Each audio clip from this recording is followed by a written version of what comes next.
விளையாட்டு விழா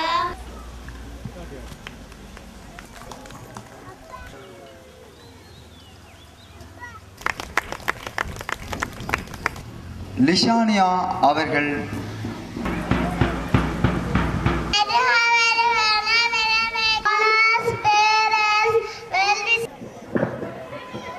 விளையாட்டின் முதல் இன்னும் சொற்ப நேரத்தில் ஓட்ட நிகழ்வு ஆரம்பமாக இருக்கின்றது.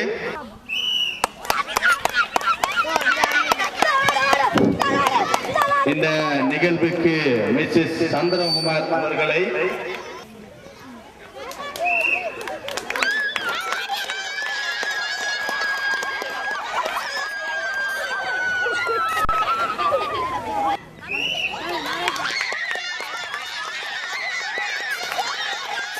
வீரர்கள் இருப்பிடத்தை நோக்கி வெற்றி களிப்பில் உள்ளார்கள். அடுத்து வீர வீராங்கனைகளுக்கான ஓட்ட நிகழ்ச்சி. மேதுஜன், தாரணி, வசீகரன், தனுஷன், தாரணி, தர்ஷனா, கோபிகா, நிஷானா. இந்த நிகழ்விற்கு ஆரம்பிப்பாளராக திருமதி சந்திரகுமார் சத்யதவம், ஆசிரியர் கோப்பாய் கிறிஸ்தவ கல்லூரி. அனைவரும் கடமையாற்றிக் கொண்டிருக்கிறார்கள் என்பதை